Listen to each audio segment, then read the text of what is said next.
স্নিগ্ধবিষ লেখিকা সানজিদা আক্তার মুন্নি পর্ব ৫৮। সময়ের স্রোতে দেখতে দেখতে পেরিয়ে গেছে দীর্ঘ ৬টি মাস। নাঝার মাতৃত্বের এই বিষাক্ত যাত্রায় এখন সে সপ্তম মাসে পদধ্বনি শুনতে পাচ্ছে। হিসেব কষলে তার গর্ভকাল ৬ মাস ৩ সপ্তাহ। দিন দুয়েক আগেই তৌসি তাকে নিয়ে গিয়েছিল নিজেদের হাসপাতালে নিয়মিত স্বাস্থ্য পরীক্ষার উদ্দেশ্যে। হাসপাতালের প্রধান ও সর্বাধিক অভিজ্ঞ নারী চিকিৎসকের নিবিড় তত্ত্বাবধানে শুরু থেকে তার চিকিৎসা চলছে। অনাগত সন্তানের পৃথিবীতে ভূমিষ্ঠ হওয়ার সেই মাহেন্দ্রক্ষণের জন্য আগে থেকেই তাকে নিযুক্ত করে রাখা হয়েছে, যাতে কোনোরূপ অনাকাঙ্ক্ষিত পরিস্থিতির মুখোমুখি হতে না হয়। তবে এবারের পরীক্ষার দিনটি অন্যান্য সাধারণ দিনের তুলনায় ছিল সম্পূর্ণ আলাদা। আল্ট্রাসাউন্ডের মনিটরে চোখ রাখতেই চিকিৎসক প্রায় ৮০% নিশ্চয়তা দিয়ে শোনালেন এক অভাবনীয় সংবাদ। নাঝার গর্ভে একটি বা দুটি নয়, একসঙ্গে ৩টি প্রাণ অর্থাৎ ট্রিপলেট বেড়ে উঠছে। আলাদাভাবে সম্পূর্ণ সুস্থ ও সুরক্ষিত অবস্থায় নিজেদের অস্তিত্বে জানান দিচ্ছে ক্ষুদে প্রাণগুলো। মনিটরের ওপারে ভেসে ওঠা সেই ছোট্ট ৩টি অবয়ব নাঝা ও তৌসিরও ভালো করেই দেখেছে। সংবাদটি প্রথমটায় অবিশ্বাস্য মনে হলেও নাঝাদের পারিবারিক ইতিহাসের দিকে তাকালে এটি মোটেও বিস্ময়কর লাগে না। নাঝা এবং তার ভাই নিজেরাও যমজ ভাই বোন, একই গর্ভে একই দিনে পৃথিবীর আলো দেখেছিল তারা।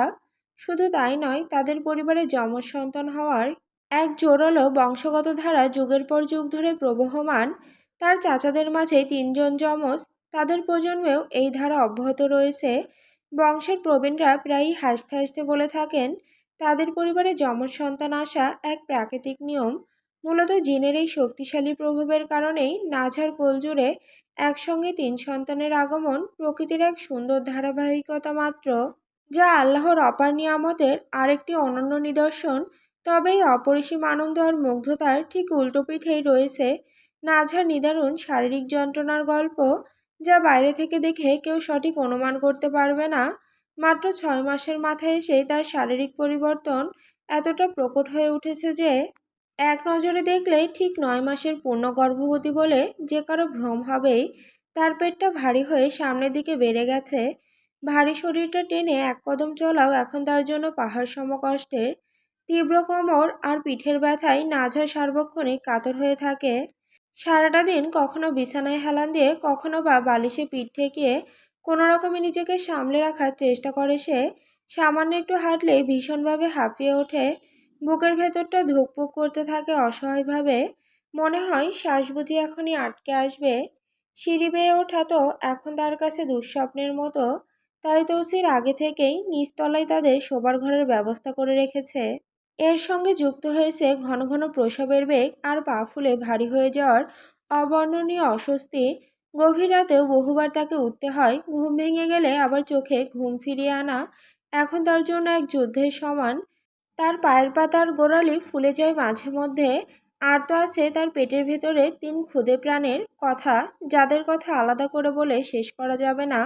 তাদের অবিরত নড়াচড়া আর খুনসুটি এখন নাঝা এত স্পষ্টভাবে অনুভব করতে পারে যে মনে হয় পেটের ভেতরে যেন ৩টি ছোট্ট প্রজাপতি একসঙ্গে দানা ঝাপটাচ্ছে। কখনো একজন পেটের একসাথে লাথি ছোড়ে। তাদের এই অবিশ্রান্ত কর্মব্যস্ততায় রাতে দুরন্ত শান্তিতে ঘুমানোরও তার জন্য এক প্রকার অসম্ভব হয়ে দাঁড়িয়েছে। যে কোনো একদিকে কাত হয়ে শুতে গেলেই মনে হয় ভেতরের ছোট্ট অতিথিরা প্রতিবাদ জানাচ্ছে, তাই বারবার পাশ ফিরে শুতে হয় তাকে। বড্ড কষ্ট হয় নাঝার, বড্ড বেশি। অনেক সময় নীরবে কাঁদেও সে এই মাতৃত্বের যন্ত্রণায়। শিকদার বাড়ির প্রতিটি মানুষের মনোযোগের একমাত্র কেন্দ্রবিন্দুতে এখন নাঝা। তার পেটের ভার এতটাই বেড়ে গেছে যে কয়েক কদম হাঁটলেই তার শরীর কাঁপতে শুরু করে। নিঃশ্বাস ভারী হয়ে আসে, কপালে জমে ওঠে বিন্দু বিন্দু ঘাম। ইয়াদার ওয়াসেম বাড়ির কিছু জরুরি দলিলপত্র সঙ্গে নিয়ে বেশ কিছুদিন আগেই ইন্ডিয়ায় পাড়ি জমিয়েছে। তৌসিরেরও তাদের সঙ্গে যাওয়ার কথা ছিল, কিন্তু নানা প্রতিকূল পরিস্থিতির কারণে সে শেষ পর্যন্ত যেতে পারেনি। আর তৌসিরের অনুপস্থিতির কারণেই অনেকগুলো গুরুত্বপূর্ণ কাজ আপাতত থমকে আছে, যেগুলো তাকে ছাড়া এগিয়ে নেওয়া কোনোভাবেই সম্ভব হচ্ছে না। তৌসিররা এটাও জেনেছে তালুকদার বাড়ির মানুষজন আন্দাজের উপর ভর করেই ধরে নিয়েছিল যে তৌসিরই তামিল থেকে এসেছে, এবং তারা এটা এমনি খলিলকে বলেছে কারণ অনেক টাকা খলিলের থেকে নিয়েছে। এতদিন হয়ে যাচ্ছে কাজ হচ্ছে না, তাই বলেছিল তারা এটা। এই বাড়ির কেউই তাদেরকে বলেনি, নাঝা বলেনি কিছুই। কিন্তু আফসোস, এই সত্যি এখন জেনে কোনো লাভ হয়নি। যা ধ্বংস হওয়ার হয়ে গেছে এতদিনে। চারপাশের পরিস্থিতি এখন শান্ত রূপ ধারণ করেছে। তালুকদার বাড়ির সবাই মাস্টার চাচুকেও এখন মৃত বলেই মেনে নিয়েছে, কারণ এতদিনেও তার কোনো খোঁজ খবর মেলেনি। আগেই বলেছি, তালুকদার বংশের ইতিহাস ঘাঁটলে দেখবেন যে এই বংশের অনেক সন্তানই এভাবে গুম হয়ে মারা গেছে, নাই হয়ে গেছে। তাই একটি মৃত্যুর ঘটনা তাদের মনে খুব একটা গভীর রেখাপাত করতে পারেনি, কারণ তাদের বংশধরের কোনো অভাব নেই। প্রজন্মের পর প্রজন্ম ধরে এই বংশলতিকার শাখা প্রশাখা মেলে বিস্তৃতি হয়ে আছে। তবে মাস্টার চাচুর অনুপস্থিতি এবার তাদের বাড়ির প্রতিটি কোণায় শূন্যতা তৈরি করেছে বটে। সবার ভেতরটা মাঝে মধ্যেই খা খা করে ওঠে। বাইরের এই আপাত নীরবতার মাঝেও একটি জায়গায় সম্পর্কের কোনো উন্নতি হয়নি, বরং দিন দিন তারও জটিল হয়ে উঠছে। আর সেই জায়গাটি হলো তৌসির এবং নাজহার সম্পর্ক। নাজহা এখন আর তৌসিরের সাথে একটি কথাও বলে না, এমনকি ভুলে কখনো তার দিকে ফিরেও তাকায় না। আর যদি কখনো ঘটনাক্রমে দুজনের চোখাচোখি হয়েও যায়, তখন নাজহার দৃষ্টিতে তীব্র ঘৃণা আর বুকের গহীনে পুঞ্জীভূত হয়ে থাকা ক্ষোভ ছাড়া আর কিছুই খুঁজে পাওয়া যায় না। আর তার সেই দৃষ্টি তৌসিরের বুকে শত শত সূচ ফোটায়। তৌসির বেশ ভালো করে বুঝতে পারে, প্রতিটি চাহনিতে নাজহা তাকে নিঃশব্দে অভিশাপ দিয়ে যাচ্ছে। এখন সময় সন্ধ্যা 6টা। রান্নাঘরে সিমরান চুলায় চা বসিয়েছে। নাজহা ধীর পায়ে হেঁটে পেটের ভার সামলে সামলে রান্নাঘরে এসে একটি চেয়ারে বসেছে। আর ইকরা নাজহার ফুলে ওঠা পেটে আলতো করে হাত বুলিয়ে দিচ্ছে। তার চোখে মুখে উচ্ছ্বাসের কোনো কমতি নেই। খুশিতে চকচক করতে থাকা মুখ নিয়ে ইকরা নাজহার দিকে তাকিয়ে বলে ওঠে, যদি সত্যি 3টে বেবি হয়, ভাই বিশ্বাস কর, এটাই পরিবারের জন্য একটা বিশাল রেকর্ড হয়ে যাবে। নাজহা ইকরার এই উচ্ছ্বাসপূর্ণ কথার কোনো জবাব দেয় না। তার নিরাসক্ত এবং প্রাণহীন চোখ দুটো ইকরার মুখের উপর স্থির হয়ে থাকে। তার এই চোখের চাহনিতে আনন্দ বলে কোনো অনুভূতির অস্তিত্বই আর অবশিষ্ট নেই। খুব ধীর গলায় সে ইকরা জিজ্ঞেস করে, আচ্ছা ইকরা আপু, আমি বাঁচব তো? ওদের মুখ দেখার সাধ্য কি আমার আদৌ হবে, নাকি আমি মারা যাব? সেদিন তো ডাক্তার স্পষ্টই বলেছে আমার অনেক ঝুঁকি। ইকরা নাজহার এমন হতাশাজনক আর হৃদয় বিদারক কথা শুনে মৃদু ধমক দিয়ে ওঠে, দূর, কি বলিস এসব আজে বাজে কথা? তুই বাঁচবি, ওদের নিয়েই তুই খুব সুন্দরভাবে বাঁচবি। তুই একটু ভেবে দেখ, তোর আর তৌসির ভাইয়ের সাথে 3টে ফুটফুটে সন্তান হবে, কত সুন্দর একটা সংসার হবে তোদের। নাজহা তার ফ্যাকাশে ঠোঁটের কোণে একটা তাচ্ছিলের হাসি ফুটিয়ে তোলে। সেই হাসিতে কোনো উষ্ণতা নেই, আছে শুধু এক অসীম যন্ত্রণার ছায়া। এক বুক চাপা কষ্ট নিয়ে সে বলে, আমি তো বাঁচতেই চাই না ইকরা আপু। আর সুন্দর সংসার কার সাথে করব আমি সেই সংসার? নিজের সন্তানের খুনির সাথে কি কখনো সুন্দর সংসার হয়? তুমি বলো তো। ইকরা মুহূর্তে বুঝতে পারে নাজহার ভেতরের ক্ষত কতটা গভীর, কতটা রক্তাক্ত। সেই ক্ষত এমন এক ক্ষত যা সময়ের প্রলেপেও সম্ভবত কোনোদিন শুকাবে না। সে আর কথা বাড়ায় না, স্নেহে নাজহার কোমর জড়িয়ে ধরে। নাজহার ফোলা পেটে নিজের মাথাটি আলতো করে রেখে মলিন এবং ভেজা গলায় সে বলে, এসব বলিস না বোন, দেখিস একদিন সব ঠিক হয়ে যাবে। নাজহা ইকরার মাথায় হাত রাখে, ধীরে ধীরে তার চুলে আঙুল চালাতে থাকে। তার গলাটাও অভিমানে আর জমে থাকা কষ্টে থরথর করে কেঁপে ওঠে। আমি যদি মারা যাই, আমার জন্য অন্তত এক ফোঁটা চোখের পানি ফেলো তুমি আর সিমরান, কারণ আমার আপন বলতে এই বিশাল দুনিয়ায় আর কেউ নেই। আমি সবার কাছে স্বার্থের সঙ্গী মাত্র। চা পর্ব শেষ করে ইকরার সিমরানের সাথে আরও কিছুক্ষণ এলোমেলো গল্প করে নাজহা ধীর পায়ে নিজের ঘরে ফিরে আসে। বিছানায় বসে সে নিজের মা আর ভাইকে ফোন করে। অনেকদিন পর তাদের গলা শুনে তার বুকটা কিছুটা হালকা হয়ে আসে। তাদের সাথে দীর্ঘক্ষণ কথা বলার পর তার মনটা কিছুটা শান্ত হয়ে আসে। ফোনটা রাখার পর সে কিছুক্ষণ চুপচাপ বসে থাকে। তারপর ধীর পায়ে ঘরের কোণে রাখা আয়নাটার সামনে এগিয়ে যায়। আয়নায় নিজের প্রতিবিম্বের দিকে তাকিয়ে দেখে চুলগুলো ভীষণ এলোমেলো হয়ে আছে। কপালের ওপর কয়েক গোছা চুল এসে পড়েছে। তার মনে হয় এই এলোমেলো কেশ তরঙ্গগুলো তার একটু আঁচড়ানো দরকার। ঠিক সেই মুহূর্তেই তৌসির নিঃশব্দে ঘরে প্রবেশ করে। তার কোমরে লুঙ্গি গোজা, গায়ে কোনো জামা নেই। প্রচণ্ড গরমে তার কপাল আর গাল ঘামে চিকচিক করছে। চুলগুলো ঘামে কপালের সাথে লেপ্টে আছে। ইদানিং গরমের তীব্রতা অসহ্য এক পর্যায়ে পৌঁছেছে। এখন তো সিলিং ফ্যানের বাতাসেও আগুনের আঁচ মিশে থাকে। তৌসি ধীর পায়ে হেঁটে নাজহার ঠিক পেছনে এসে দাঁড়ায়। এরপর সে তার দুই হাত দিয়ে নাজহার তলপেটে আলতো করে ধরে পেটের ভারটা সামান্য উঁচু করে দেয়। সাথে সাথেই নাজহার পুরো শরীর জুড়ে আরামের স্রোত বয়ে যায়। এতে তার মনে হয় কেউ তার কাঁধ থেকে একটা বড় পাথরের বোঝা সরিয়ে নিয়েছে। পেটের এই তীব্র ভার তার ক্লান্ত এবং ভগ্ন শরীর আর কোনোভাবেই বইতে পারছে না। নাজহা কোনো প্রতিবাদ না করে চুপচাপ দাঁড়িয়ে থাকে। এমন ঘটনা এটি প্রথম নয়, বরং প্রতিদিনই এমন কিছু না কিছু ঘটে চলেছে। তৌসির এখন প্রায় সবসময়ই তার খেয়াল রাখে। সে নাজহার হাত পা এবং কোমর অতি যত্নে মাসাজ করে দেয়। পায়ের আঙুল থেকে শুরু করে হাতের আঙুল পর্যন্ত একটি একটি করে টিপে দেয়, যাতে নাজহার শরীরের ক্লান্তি কিছুটা হলেও কমে। নাজহা যদি নিজে থেকে চুল না আঁচড়ায়, সে নিজ হাতে তার চুল আঁচড়ে দেয়। নাজহা ভাত খেতে না চাইলে সে নিজের হাতে অন্য কোনো খাবার বানিয়ে এনে তার সামনে ধরে। যে তৌসির এত কিপটে 1 টাকা খরচ করতেও যে 10 বার ভাবে, সেই তৌসির এখন নাজহার জন্য আইসক্রিম আর ঠান্ডা পানীয় কিনে এনে ফ্রিজে রাখে। অবশ্য তৌসিরকে একা সব কিছু করতে হয় না। শয়তান বিবি যেন এখন নাজহার সব ধরনের আবদার মেটাতে দিনরাত ব্যস্ত থাকেন। শুধু পারেন না নাজহাকে মাথায় তুলে নাচতে। বাড়ির সবাই নাজহার সেবায় পুরোপুরি নিয়োজিত হয়ে পড়েছেন। রাত 12টা কি 1টা যখনই হোক না কেন, বিবিজান, দাদাজান কিংবা তৌসিরের মা ও চাচি নাজহাকে এটা সেটা খাওয়াতে চলে আসেন। তাদের চোখে মুখে সবসময় ব্যাকুলতা লেগে রয়, কারণ নাজহার যে একটু অযত্ন হলেই মহাবিপদ ঘটে যাবে। 3টি সন্তান হবে শুনে বিবিজান আনন্দে আরও বেশি উতলা হয়ে উঠেছেন।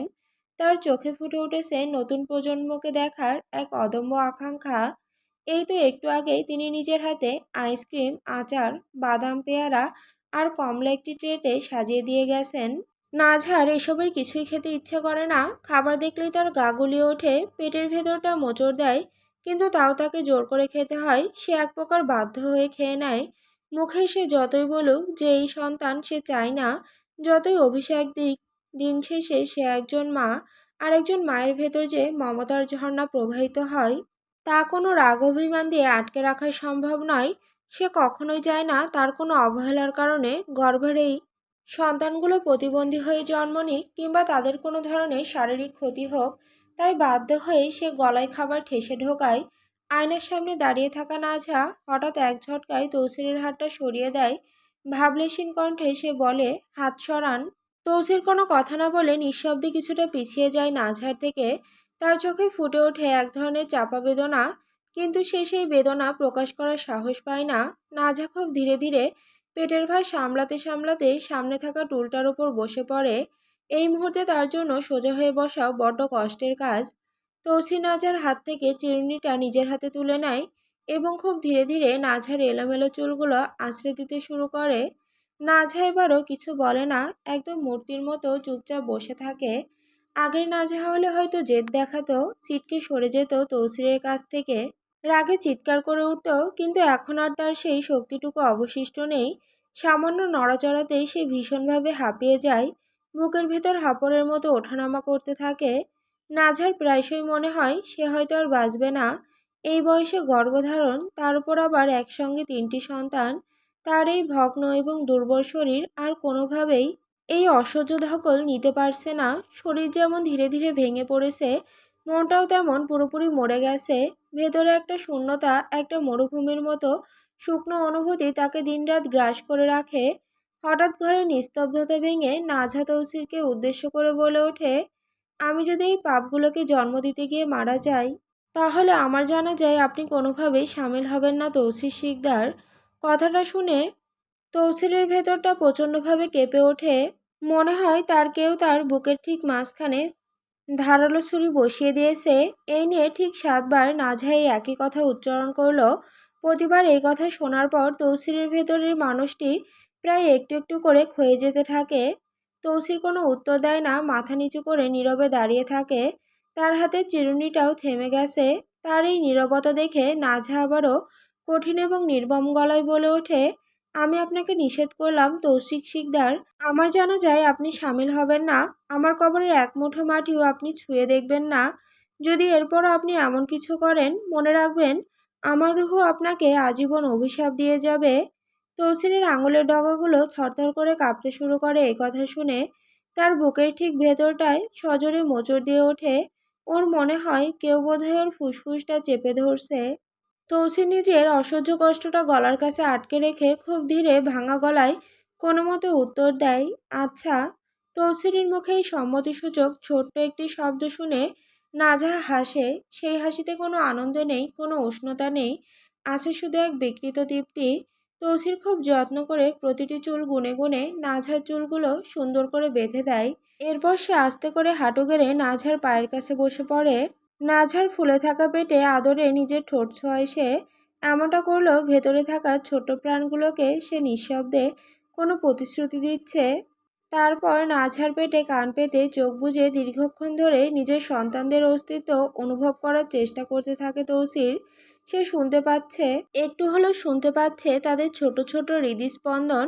সে অনুভব করতে পারছে তাদের ক্ষুদ্র ক্ষুদ্র নড়াচড়া।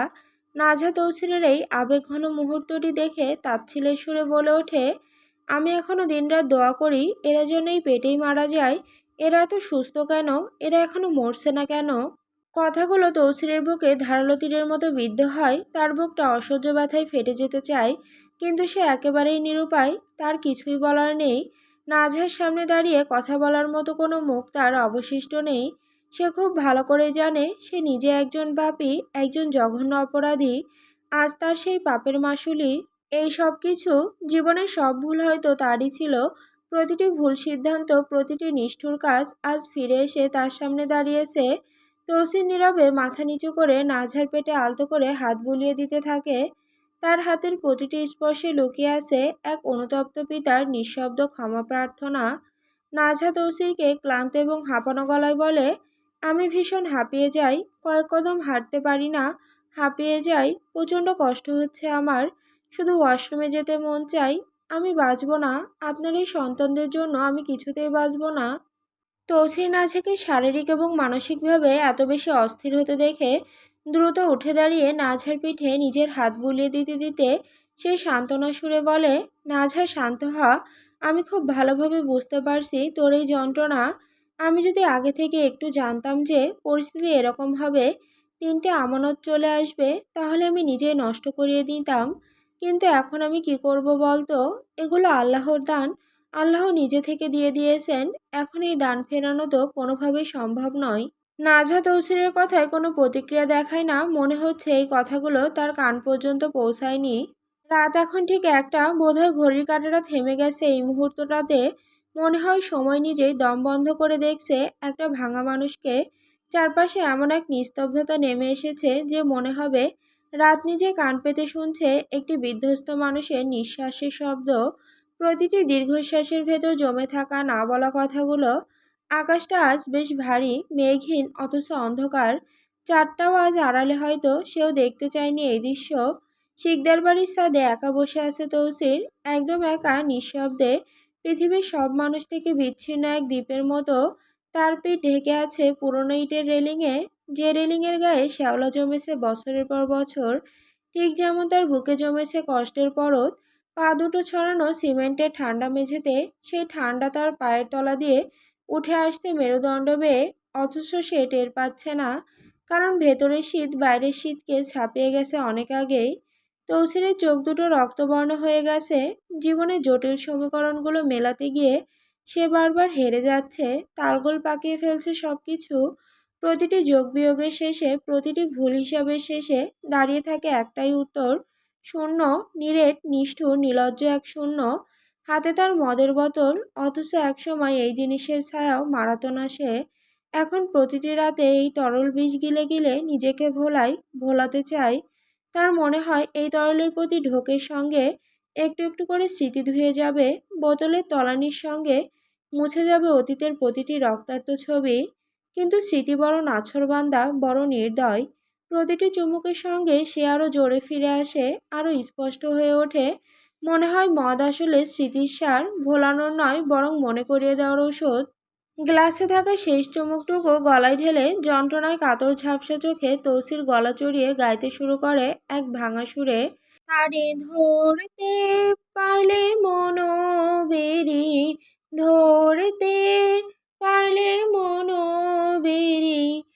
পাইতাম পাখির পাই কেমনে আসে যাই, খাঁচার ভেতর চিন পাখি কেমনে আসে যাই, আট কুটুরি নয় দরজাটা, মধ্যে মধ্যে ঝড়কা কাটা, আট কুঠুরি নয় দরজাটা, মধ্যে মধ্যে ঝড়কা কাটা, তার উপরে সদর কোঠা, তার উপরে সদর কোঠা, আয়না মহল তাই কেমনে আসে যাই। সেদিন তৌসির চাইলেই নাঝার মাস্টার চাচুকে বাঁচাতে পারত, ইচ্ছে হলে এক ইশারায় সব থামিয়ে দিতে পারত, কিন্তু সে বাঁচায়নি, মারতেও সে চায়নি। না সে, না ওয়াসেম, না ইয়াদ, তিনজনের কেউই সেদিন ওনার রক্ত দেখতে চায়নি, কিন্তু না চাওয়া সত্ত্বেও তৌসিরকে মারতে হয়েছে ওনাকে। সে বাধ্য ছিল, আর এই বাধ্যতার কারণ বিবিজান। বিবিজানের কথা মানে আদেশ, অলঙ্ঘনীয় আদেশ, যে আদেশের সামনে যুক্তি দাঁড়ায় না, ভালোবাসা দাঁড়ায় না, এমনকি বিবেকও মাথা নিচু করে সরে যায়। এমন নয় যে সে বিবিজানকে ভালোবাসে তাই বাধ্য, তৌসির ভয়ে বাধ্য, এমন এক ভয় যা তার রক্তের ভেতর মিশে গেছে, হাড়ের ভেতর বাসা বেঁধেছে, শ্বাসের সঙ্গে ভেতরে বাইরে যাতায়াত করে। এই ভয় শুধু মৃত্যুর ভয় নয়, এই ভয় নিজের প্রিয় মানুষকে হারানোর ভয়, জীবন্ত নরক দেখার ভয়। বেবিজান কোনো সাধারণ মানুষ নন, তিনি কালো জাদুর সর্দার, তন্ত্রমন্ত্রের অন্ধকার রাজ্যে নিরস্কুশ শাসক। জিন দিয়ে সব করেন তিনি, শক্তিশালী জিন পালন করেন তিনি, এমনভাবে পালন করেন যেমনভাবে খামারিরা পশু পালন করে। তৌসির কি এতই বোকা যে সামান্য কারণে নাঝার সামনে তার মাস্টার চাচুকে মেরে ফেলবে? না, সে এতটা নির্বোধ নয়। আগে আজ করেছিল হয়তো নাঝা গাদ্দারি করবে, কিন্তু তাতে তৌসিরের কিছু যায় আসে না, কারণ নাঝার সব দোষ তার কাছে আগেভাগেই মাপ।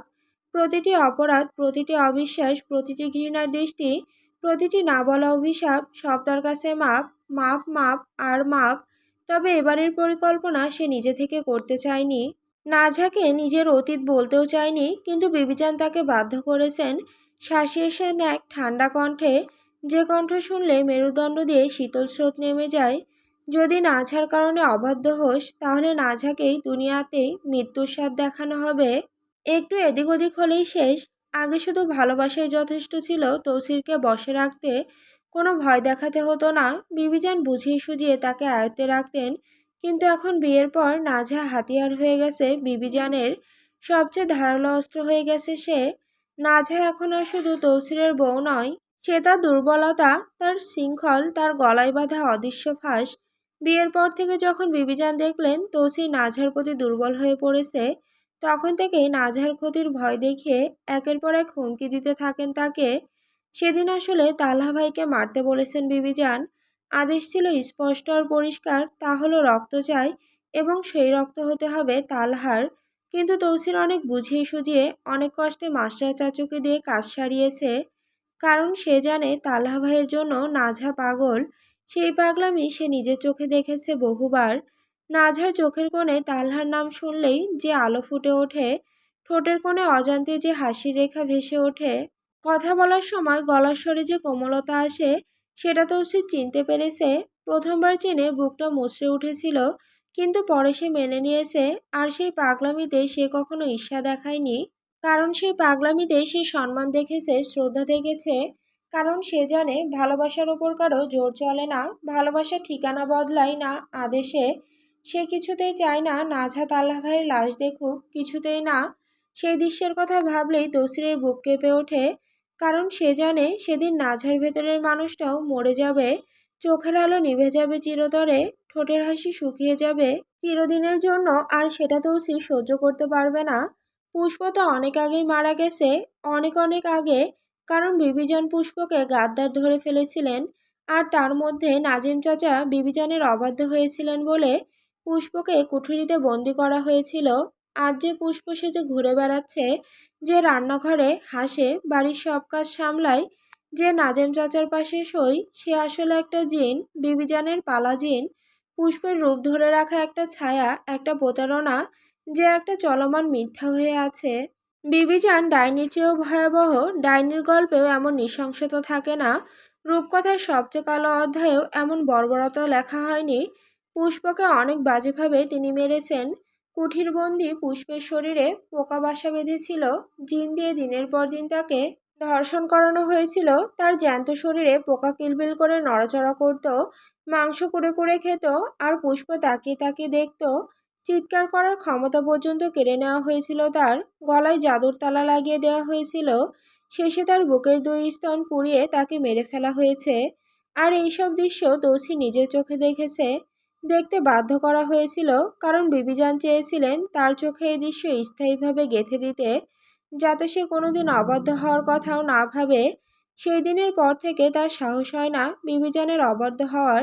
রাতের পর রাত সেই দৃশ্য তার স্বপ্নে আসে।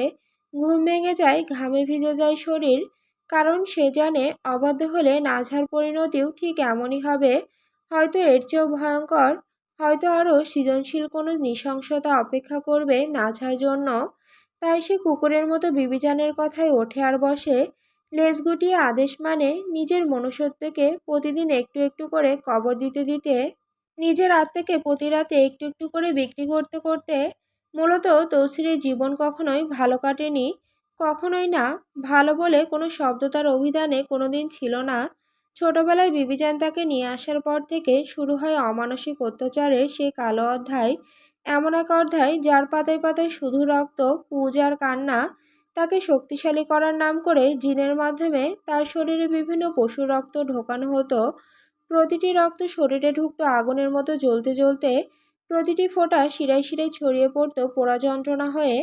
ছোট্ট তৌসিরের সারা শরীর ভরে যেত ঘা আর পুজে। ঘাতে পোকা ধরতো, সেগুলো থেকে পুজ ঝরতো দিনরাত। সেই দুর্গন্ধে নিজের শরীরই সহ্য হতো না নিজের। 2 হাত বেঁধে কুঠুরিতে ঝুলিয়ে রাখা হতো, পা মাটি থেকে আধ হাত উপরে, ঘন্টার পর ঘন্টা, কখনো কখনো সারাদিন। কাঁধের জোড়া আলগা হয়ে যেত, হাতে রক্ত চলাচল বন্ধ হয়ে যেত, আঙুল নীল হয়ে যেত। ঘায়ে ভরা জায়গায় চাবুক মেরে তারপর লবণ লাগানো হতো, যাতে ব্যথা যেন কখনো না কমে, যেন ক্ষত কোনো দিন না শুকায়। হাত পা ভেঙে দেয়া হতো হাতুড়ির এক ঘায়ে, পরে জিনরা সেগুলো জোড়া লাগাতো। এটাও ছিল জিনদের পরীক্ষা, কে কত নিখুঁতভাবে একটা মানুষের ভাঙা শরীর জোড়া দিতে পারে, কে কত দক্ষ কারিগর। তৌসির সবসময় বলে, ওরা আমাকে নিজেদের মতো করে বড় করেছে। একথা অক্ষরে অক্ষরে সত্য, প্রতিটি শব্দে সত্য, প্রতিটি বিরাম চিহ্নে সত্য। এই যে তারা নিজের মতো করে বড় করতেন, নিজের মতো নির্যাতন করতেন, তবে এসবে তার বাবা চাচারা জড়িত ছিলেন না, সবই বিবিজান আর দাদাজানের কীর্তি। নাজেম আর মিনহাজের সঙ্গেও তিনি এসব করেছেন, কিন্তু তৌসিরের সঙ্গে সবচেয়ে বেশি করতেন, কারণ সে ছিল প্রতিশোধের নেশা। ভাবা যায় একজন মানুষ কতটা পাষাণ হলে 10 বছরের একটা বাচ্চার পচা ঘা ধরা চামড়ার নখ দিয়ে খাবলে তুলতে পারে, কতটা নিষ্ঠুর হলে সেই বাচ্চার চোখের পানি দেখেও হাসতে পারে। আহা, তৌসিরের সেই চিৎকার, সেই অসহায় কান্না, বিবিজান ছেড়ে দাও, আর পারছি না, আমি মরে যাব।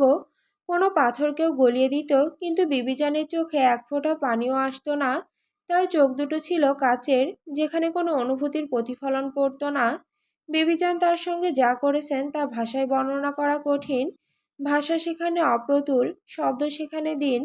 মেরে আধমরা করা, নাক মুখ দিয়ে রক্ত ঝরানো ছিল নিত্যদিনের ব্যাপার। সবই ছিল তখন সকালের নাস্তার মতোই স্বাভাবিক, রুটিনের অংশ। নিজের শরীরের চামড়া তুলে তাকে সেই ক্ষতের রক্তে চুষতে বাধ্য করতেন তিনি। অনেক সময় তৃষ্ণায় তৌসিরকে নিজের প্রসাব নিজে খেতে হয়েছে। অনেক সময় তো খাবারের নামে বিবিজান তাকে দিতেন পচা নাড়িভুড়ি, যা দেখলে পশুও মুখ ফিরিয়ে নেয়, যা শুকলে বমি আসে। দিনের পর দিন না খাইয়ে রাখা হতো, যাতে ক্ষুধার জ্বালায় সেসব মেনে নিতে শেখে, যাতে পেটের আগুনে আত্মসম্মান পুড়ে ছাই হয়ে যায়। জিনদের দিয়ে তার শরীর আঁচড়ানো হতো, রক্ত খাওয়ানো হতো। টানা 1-2 বছর এই নির্যাতনের ভেতর দিয়ে তাকে বিবিজানের পূর্ণবয়সে আনা হয়েছিল। 10 বছরের একটা বাচ্চা, যার এই বয়সে স্কুলে যাওয়ার কথা, অথচ তখন সে শিখেছিল কিভাবে চিৎকার চাপতে হয়, কিভাবে চোখের পানি ফেলতে হয়, কিভাবে নিজের মৃত্যু কামনা করতে হয়। তৌসির চাইলেই হয়তো বিবিজানকে মেরে ফেলতে পারত, পরে যখন সে বড় হয়েছে, ক্ষমতা পেয়েছে তখন। কিন্তু সেই সময়ও সেটা অসম্ভব ছিল, কারণ আশ্রয় দরকার ছিল, প্রতিশোধ দরকার ছিল, আর সবার আগে দরকার ছিল সেই অন্ধকারের শেকড় পর্যন্ত পৌঁছানো। শুধু গাছটা কাটলে হবে না, শেকড় উপড়াতে হবে। আর আজও সেই দুটোর জন্যই সে বাকরুদ্ধ। আজও সে সেই 10 বছরের বাচ্চাটাই, যে কুঠুরির কোণে বসে কাঁদে, যে এখনো বিবিজানের পায়ের শব্দ শুনলে কেঁপে ওঠে। তৌসিফ চায় না তার সন্তান এই অভিশাপের ভেতর জন্ম নিক, চায় না, কিছুতেই চায় না। সন্তানের খবর যখন প্রথম কানে এলো, তখন আনন্দ নয়, একটা ঠান্ডা আতঙ্ক তার বুকের ভেতর সাপের মতো পেঁচিয়ে ধরল, ফনা তুলে দাঁড়িয়ে গেল। বাবা হওয়ার যে কোমল অনুভূতি অন্য সব পুরুষের বুকে জাগে, তার বুকে সেই জায়গায় জেগে উঠল ভয়, এক অপার্থিব ভয়। তৌসির কোনো মতে কল্পনা করতে পারে না তার ছেলে মেয়ে এই বাড়ির ছায়ে বড় হচ্ছে, বিবিজানের কোলে বসে আছে, তার আঙুল ধরে হাঁটতে শিখছে, তার হাত থেকে ভাত খাচ্ছে। এই ভাবনাটাই তৌসিরের ঘুম কেড়ে নিয়েছে, শ্বাস ভারী করেছে, চোখে অন্ধকার নামিয়ে এনেছে। তৌসির এখন ভ্রম দেখে, সে দেখতে পায় তার ছোট্ট সন্তান কুঠুরিতে ঝুলছে, তার শরীরে পোকা ধরছে, তার শরীরে পশুর রক্ত ঢোকানো হচ্ছে, ঠিক যেমন তার সঙ্গে হয়েছিল। এই দৃশ্য তৌসিরকে পাগল করে দিচ্ছে, মাথা চড়া দিয়ে ওঠে যখনই এসব ভাবে। মাঝে মধ্যে মন চাই নাঝাকে পালিয়ে নিয়ে চলে যেতে, কিন্তু তা অসম্ভব। তবে সে সিদ্ধান্ত নিয়ে ফেলেছে, যেটা থেকে আর ফেরার পথ নেই, সেটা থেকে পেছনে তাকানোর সুযোগ নেই। খলিলকে মেরে বিবিজান আর দাদাজানকে সরিয়ে দেবে সে। এক কোপেই কালো বংশের শেকড় উপড়ে ফেলবে, যে শেকড় বহু প্রজন্ম ধরে রক্ত শুষে নিয়েছে নিরীহ মানুষের। সে জানে এর পরিণতিতে তাদের পোষা জিনগুলো তাকেও মেরে ফেলবে, ছিঁড়ে কুটি কুটি করবে তার শরীর, তার মাংস ছিন্ন ভিন্ন করে চারিদিকে ছড়িয়ে দিবে। কিন্তু তার কিছুই করার নেই, কারণ তৌসির যদি না মরে, তাহলে তার সন্তান আর নাঝা কখনোই ভালো থাকবে না, তাকে মরতেই হবে। এই মৃত্যুটাই হবে না হয় তার শেষ ভালোবাসার চিঠি, যেটা কোনোদিন নাঝার হাতে পৌঁছাবে না, কিন্তু তবু লেখা হবে, তার রক্ত দিয়ে লেখা হবে, তার প্রাণ দিয়ে লেখা হবে। আত্মত্যাগী তার শেষ ভালোবাসার ভাষা, যা শব্দে, যা সে কোনোদিন নাঝাকে বলতে পারেনি, মৃত্যু দিয়ে সে তাই বলে যাবে। ছোটবেলায় সেই যন্ত্রণা পেরিয়ে তৌসির একসময় বড় হলো, দাপট পেয়েছিল, ক্ষমতা পেয়েছিল। মানুষ তার নাম শুনলে চমকে উঠত, পথ ছেড়ে দিত। সব ঠিকঠাকই চলছিল, অন্তত বাইরে থেকে দেখলে মনে হতো একটা স্বাভাবিক জীবন, একটা সফল মানুষের গল্প।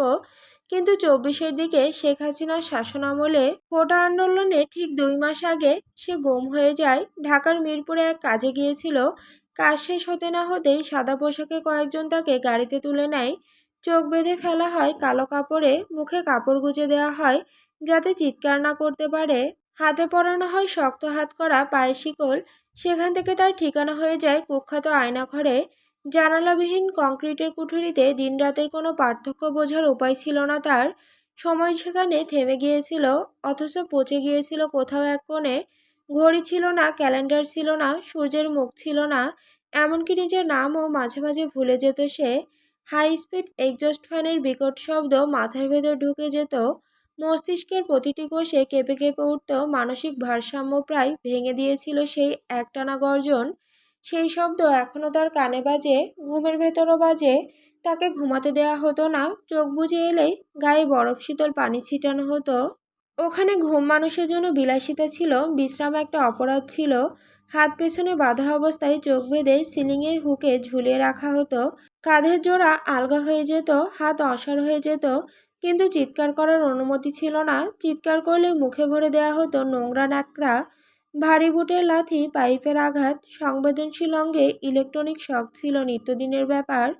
এক মুহূর্তের অবসর ছিল না, প্রশ্ন ছিল না, উত্তর ছিল না, শুধু ছিল ব্যথা আর ব্যথা, যন্ত্রণা আর যন্ত্রণা। আর এটাই আয়নাঘর, বিএনপি করার দোষী আর হাসিনার বিরুদ্ধে কথা বলার শাস্তি ছিল। ওখানে 24 ঘন্টা লোহার হাতকড়া আর ডান্ডা বেড়ি পরিয়ে রাখা হতো। এমনকি টয়লেট বা ঘুমের সময়ও যেন সে একটা পশু, যাকে এক মুহূর্তের জন্য ছাড়া যাবে না, যাকে এক মুহূর্তের জন্য মানুষ ভাবা যাবে না। খাবার বলতে ছিল বাসি পচা ভাত আর দুর্গন্ধযুক্ত নোংরা পানি, যা গিলতে গেলে বমি আসতো, কিন্তু না গিললে মরে যেতে হতো। বেঁচে থাকতে হলে গিলতেই হতো সেই অপমান, সেই নরক। কোটা আন্দোলনের পর কোনোভাবে প্রাণ হাতে নিয়ে সে বাড়ি ফিরেছিল। ফিরেছিল ঠিকই, কিন্তু যে তৌসির ফিরেছিল, সে আর আগে তৌসির নয়। শরীরটা ফিরেছিল, ভেতরের মানুষটা, সেই কংক্রিটের কুঠুরিতেই রয়ে গিয়েছিল। তৌসির এবার সব ভাবনা ছেড়ে ধীরে ধীরে উঠে দাঁড়ায়। হাঁটু কাঁপছে, তার মাথা ঘুরছে, কিন্তু তাও সে দাঁড়ায়। তার দাঁড়াতেই হবে, কারণ পড়ে গেলে আর উঠতে পারবে না। পড়ে গেলেই ছাদেই হয়তো ভোর হয়ে যাবে। সামনে রাখা গ্লাসের পানি দিয়ে কুলি করে মুখ ধোয়। মদের তেতো স্বাদ মুখ থেকে যাচ্ছে না। কুলি করা শেষে ঘরের দিকে পা বাড়ায়। বর্তমানে তৌসির খুব অসহায়, খুবই অসহায়। তার নিজের গল্পের সবচেয়ে অসহায় প্রাণটাই সে। যে গল্পে সে নায়কও নয়, খলনায়কও নয়, শুধু একটা পিষে যাওয়া চরিত্র, যাকে কেউ মনে রাখবে না, যার জন্য কেউ কাঁদবে না, যার নাম কেউ মুখে আনবে না। জীবনে সে শুধু দুঃখই পেয়েছে, ভালোবাসা পেলেও তা পেয়েছে কাটার মতো করে, যেটা ধরতে গেলে হাত কেটে যায়, যেটা বুকে চেপে ধরলে রক্ত ঝরে যায়।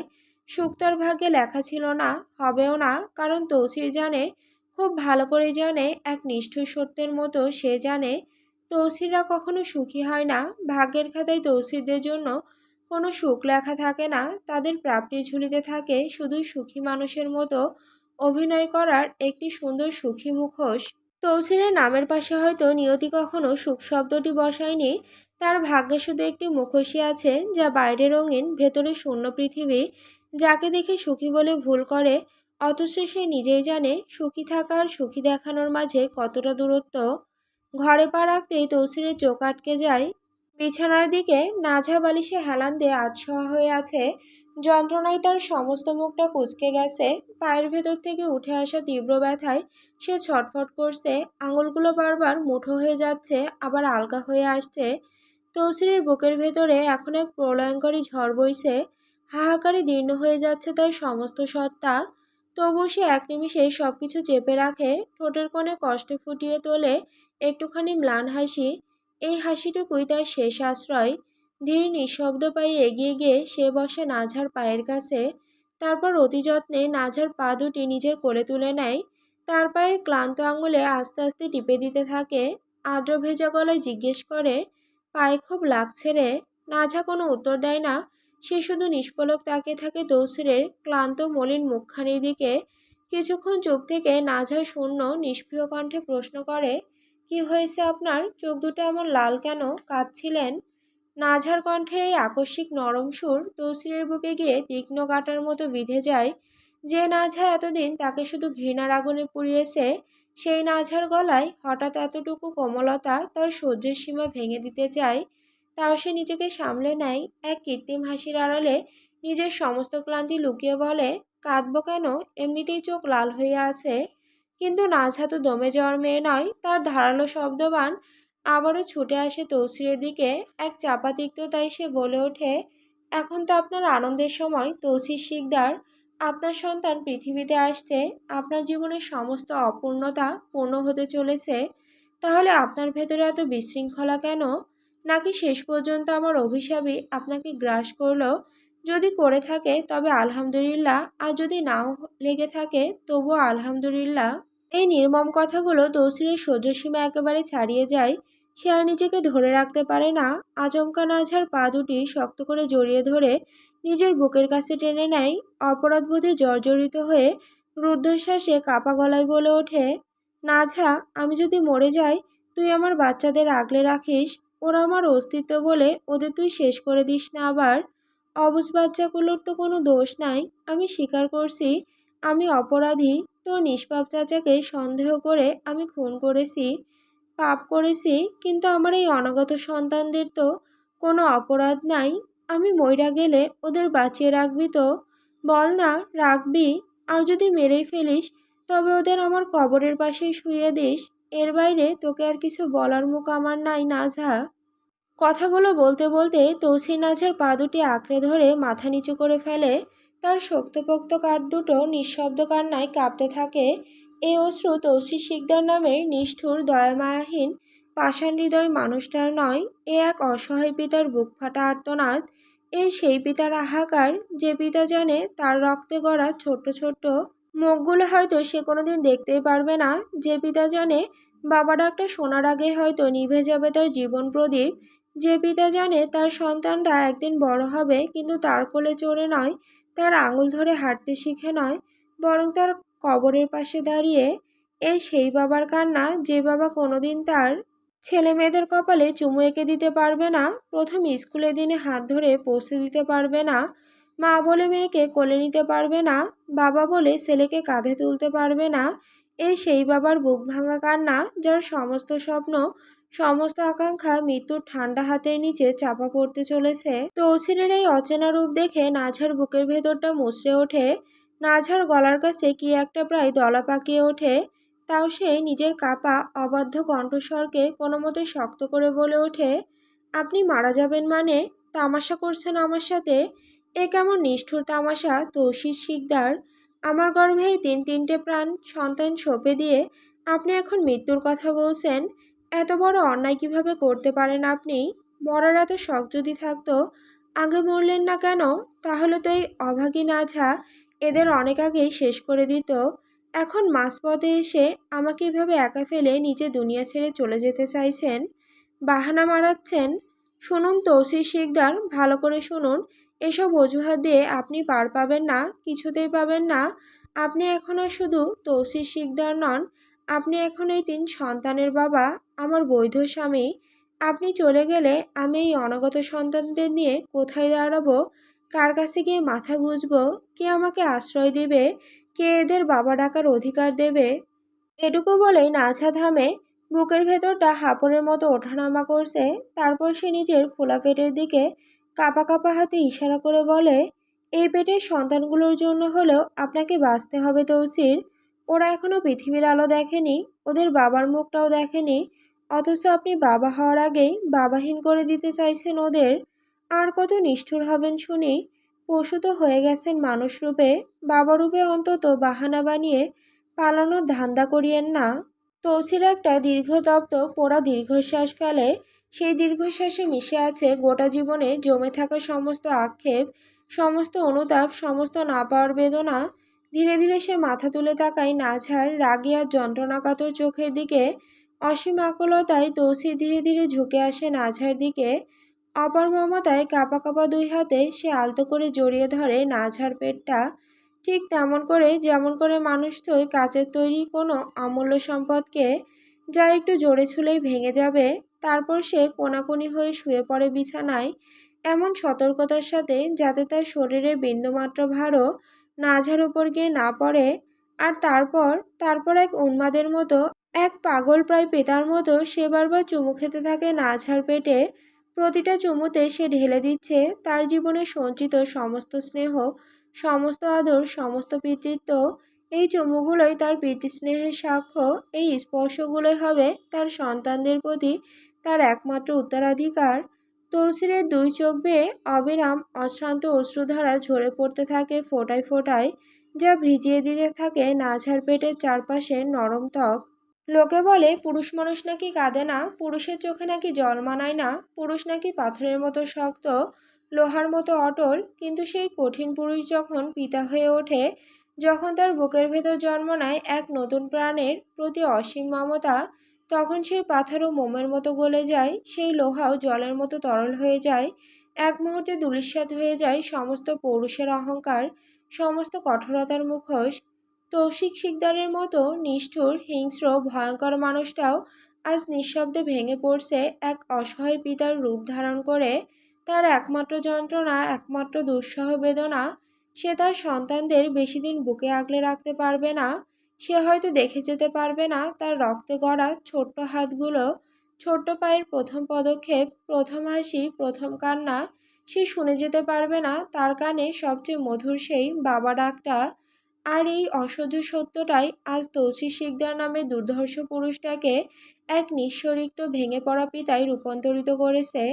তৌসির কাঁদছে নিজের নিকটে নিবিড় হয়ে আসা মৃত্যু নিয়ে, আর নাঝা মনে মনে কাঁদছে তাদের একটা সুন্দর সংসার হয়েও হলো না এই যন্ত্রণায়।